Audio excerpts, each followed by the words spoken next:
Merokok haram nggak, Beb? Kalau ente tanya sama ana bilangnya halal karena ana merokok dan ana... Karena anak perokok, jadi halal. Terus ketika dia ditanya, ini beneran cucu Nabi gak? Lalu dia menjawab, bukan, saya cucu iblis.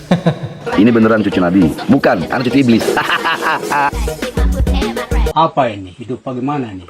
A'udzubillahi minasyaitonirrajim. Bismillahirrahmanirrahim. Teman-teman, kali ini saya bener-bener heran. Ya, bukan cuma sekedar heran, tapi juga gedek ya di video ini, dimana orang ini sudah memberikan fatwa-fatwa yang ngawur mengenai hukum-hukum yang difatwakan haram oleh beberapa ulama, teman-teman. Dan terlebih di situ bukan cuma satu atau dua ulama, tetapi kebanyakan ulama. Saya tahu, teman-teman, saya paham bahwa hukum-hukum fikih itu bisa berubah-ubah. Yang awalnya halal bisa jadi haram, yang haram bisa jadi halal dan lain sebagainya. Karena apa? Sesuai dengan situasi dan kondisi. Tetapi di sini sesuatu yang ingin saya bahas ini adalah sesuatu yang sudah lumrah, ya, dianggap lumrah oleh masyarakat. Bahwa kalau kita di dalam perihal ini memberikan tanggapan harus punya landasan yang kuat. Landasan saya yang kuat tidak perlu banyak-banyak komentar, teman-teman. Cukup memaparkan pendapat para ulama dan tanggapan dari guru-guru dia langsung. Dan di sini, teman-teman, orang yang ingin saya bahas adalah fatwa dari siapa namanya?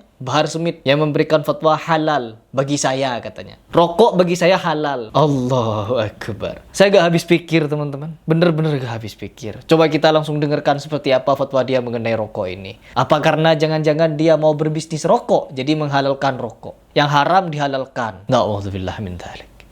Merokok haram nggak, Beb? Kalau ente tanya sama ana bilangnya halal karena ana merokok dan ana... Karena anak perokok, jadi halal. Ini gak jauh berbeda, teman-teman, dengan hukum khomer. Kalau orang yang hobi minum khomer, dia pasti menganggap khomer tersebut halal bagi dia. Ya, jadi orang-orang yang sudah menghalalkan yang haram, pokoknya apapun bagi dia, ya halal. Khomer, apa buruknya khomer? Di Eropa sana, khomer sudah menjadi minuman setiap harinya. Bahkan bangun tidur dia bisa minum khomer. Bahkan kegiatan-kegiatan apapun dia minum khomer. Mau tidur khomer, pokoknya khomer. Di luar negeri sana, di Eropa sana, khomer jadi minuman sehari-hari mereka. Apakah khomer itu buruk?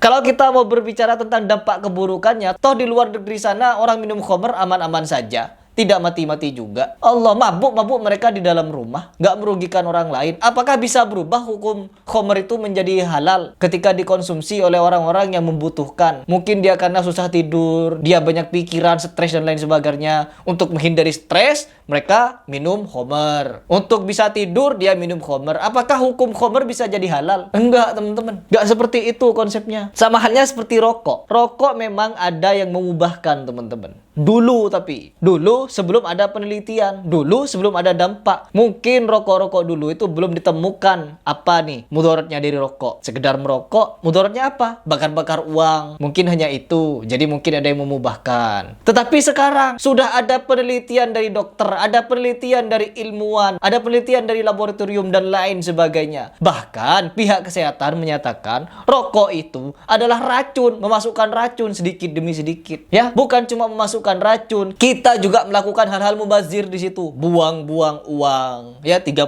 beli rokok, sampai-sampai dia hanya ingin merokok, teman-teman, ngutang sana sini, ngutang sana sini, bahkan ada yang sampai mencuri, bahkan ada yang melakukan tindakan kriminal gara-gara rokok. Allah, saking kecanduannya merokok itu. Dan rokok ini mereka menganggapnya keren, teman-teman. Dari sebagian kalangan itu, orang merokok itu menganggap dirinya keren. Gak perlu ditutup-tutupi karena saya pernah ngalamin. Dan di sini, teman-teman, orang ini berusaha untuk menghalalkan rokok sudah. Gara-gara dia mau berbisnis rokok.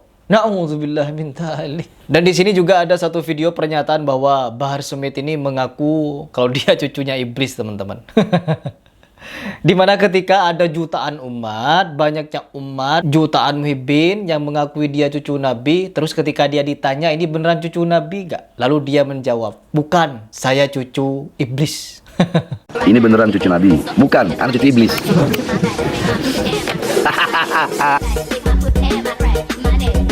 Apa ini? Hidup bagaimana nih? Itu katanya. Allahu Akbar. Lucu, teman-teman. Berarti dia menyatakan Nabi Muhammad iblis kalau dia mengakui, kalau dia yakin nasabnya nyambung kepada Nabi Muhammad. Ya, tetapi kalau nasabnya tidak sambung kepada Nabi Muhammad, ya sudah, memang sesuai dengan perkataannya. Karena memang yang keluar dari mulutnya itu rata-rata ya pernyataan-pernyataan yang seperti itu. babi, anjing, biadab, bangsat, dan lain sebagainya. Kan kata-kata iblis semua yang keluar dari mulutnya. Na'udzubillah min dzalik. Nggak tahu saya mau komentar apa di bagian itu. Lanjut dulu. Ana punya dalil. Oh, dalil. Kalau ente tanya sama yang nggak merokok ulama Oke, apa dalilnya? Ya, apa dalilnya yang bisa menghalalkan rokok? yang nggak merokok, beliau akan bilang haram. Oke, di sini teman-teman, kalau kita berbicara keputusan para ulama, ya, ulama ini kan banyak. Ulama yang tidak merokok itu sudah tahu dampak buruk dari rokok. Karena apa? Akan membuat orang mubazir, membuang-buang uang. Ya kalau kaya. Bagaimana dengan yang miskin? Terus yang kedua, mengganggu kesehatan. Bukan cuma kesehatan diri, tapi kesehatan orang lain. Terus yang ketiga, hukum tembakau itu masih ada yang khilaf di antara para ulama. Intinya, misalkan dari 1000 ulama, paling yang menghalalkan cuma 10. Sisanya kemana yang banyak itu? Ketika ada banyak ulama yang mengharamkan rokok, terus muncul satu ulama yang mengubahkan, tiba-tiba hukum rokok bisa berubah jadi halal. Bukan seperti itu, teman-teman. Di dalam pilpres saja, untuk menentukan siapa yang menang, kita harus pilih siapa yang terbanyak memilihnya. Apalagi di dalam perihal agama. Kalau di dalam perihal agama, sudah kebanyakan ulama mengatakan bahwa hukum rokok ini haram, maka kita harus ikut kepada pendapat ulama yang terbanyak. Begitu, teman-teman. Enggak kalau sekarang. Ada satu saja yang menghalalkan rokok. Semuanya ikut halal. Apa gak mikir kalian?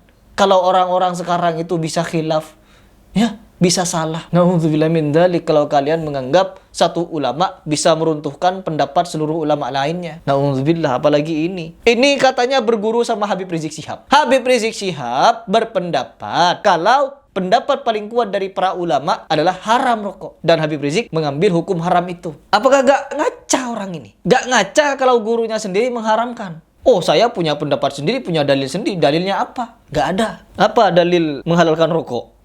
Dan beliau bilang haram juga punya dalil. Allah. Jadi sama-sama punya dalil. Apa dalilnya? Apa dalilnya? Oh, nanti pasti ada santri-santri perokok yang akan ngebantah saya. Oh, ini dalilnya loh, begini hukumnya, begini. Berkelih mereka baca kitab kuning, baca kitab gundul. Tinggal kalian bacakan, ajari saya. Bukan belajar baca kitab kuningnya, bacakan, artikan. Karena agama itu nasihat. Ya, bagaimana kalian menyampaikan nasihat? Allah. Ana yang ngerokok punya dalil, yang nggak ngerokok dan yang mengharamkan rokok juga punya dalil. Aduh, sontoloyo ya.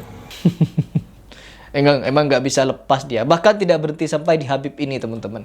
Ada juga habaib yang sampai-sampai saking menganggap dirinya mulia, saking menganggap dirinya itu istimewa, melelang rokoknya. Rokok bekas Habib berapa? Mau berapa? Katanya. Kita langsung simak videonya. Dalam Muhammad rokok bekas Habib berapa? Tuh. Rokok bekas Habib berapa? Dilelang, teman-teman. Rokok bekas Habib berapa? 5 berapa? 500. Rokok bekas Habib berapa yang mau? Bekas dirokok sama Habib berapa yang mau? Ada yang nawar 500.000. Kenapa kemarin istri yang disinahi oleh Toha bin Yahya itu dicerai? Kalau bekas bibirnya saja, bekas giginya saja yang yang dibersihkan pakai siwak, siwaknya saja laku jutaan. Kenapa istri yang dizinahi itu dicerai? Bukankah mulia itu istrinya? Sudah dizinahi Habib. Allah. Oh, ini bekas rokoknya, siapa yang mau? 500.000 ditawar. Allah. Rokoknya, tolong. Oh.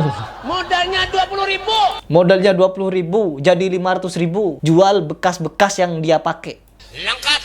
Tuh. Marlboro ada. Duh. Disansu ada. LA ada. Sampurna Mil ada. Pokoknya hafal semua nama-nama rokok dia, teman-teman. Nang Habang ada. Nang Mentol ada juga. Udah. Rokoknya orang kada berduit ada juga. Rokoknya apa, Beb? Pin. Allah. Astaghfirullahaladzim. Astaghfirullah. Astagfirullah. Ya Allah, ya.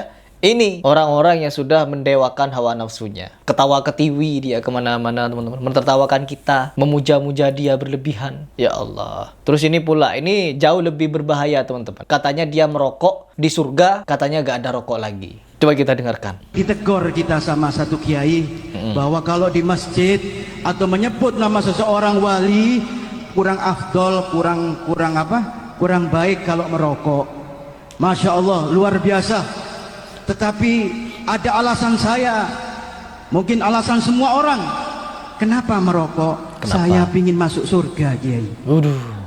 Karena di surga tidak ada api, tidak ada rokok otomatis. Allah. Emang mau bikin pabrik di surga? Di surga mau bikin pabrik kalian, pabrik rokok. Nauzubillah min dzalik, ya Allah. Ini contoh orang yang sudah liberal pemikirannya, teman-teman. Sudah terkontaminasi syubhat yang ada dalam pikirannya, teman-teman. Tidak ada kenikmatan. Ya, kenikmatan rokok itu tidak seberapa ketimbang kenikmatan berjumpa dengan Rasulullah SAW. Tidak seberapa kenikmatan merokok itu berjumpa dengan Allah Subhanahu Wa Taala langsung. Tidak seberapa kenikmatan rokok kalau kalian memikirkan tentang seksual, ada bidadari di sana. Ini masalah rokok. Allah, betapa dangkalnya. Nalarnya itu dangkal, teman-teman. Seolah-olah gak ada kenikmatan lain yang lebih nikmat daripada rokok. Sontoloyo emang. Belum ada riwayat, mohon maaf, belum ada riwayat surga ini ada apinya, belum ada. Baik hadis apalagi Al-Quran, kalau pingin rokok di surga, masuk neraka dulu, naudzubillah. Maka yang di belakang semua ini ahli perokok semua. Mudah-mudahan sehat, panjang umur, amin. Masuk surga, Pasti Habib. amin ya robbal. Ya Allah, ya Allah. Allah. Jadi orang sekarang berbondong-bondong menghalalkan yang haram. Kalau kalian mau pilih ikut yang mana? Kalau kalian ingin mengikuti hawa nafsu, ya sudah, silahkan ikuti Bahar. Karena dia katanya punya dalil, tapi tidak menyatakan apa dalilnya, tidak memaparkan apa dalilnya. Kan sontoloyo itu. Beda, teman-teman. Kalau kita melihat ulama yang zuhud, benar-benar zuhud, ya, menghindari perkara-perkara yang sia-sia di dunia, pasti dia gampang meninggalkan rokok. Saya banyak kenalan. Saya banyak kenalan orang yang dari awal dia perokok berat, lalu dia berhenti, ya karena dia ingin bertakwa, teman-teman. Dia ingin beragama dengan cara yang benar, tidak dengan cara yang serampangan seperti mereka ini. Baik, teman-teman, mungkin itu saja yang ingin saya sampaikan. Mungkin yang sedikit ini bisa bermanfaat. Apabila ada yang salah, itu murni dari kekhilafan dan kebodohan saya. Tetapi apabila itu benar, itu dari Allah Subhanahu Wa Taala.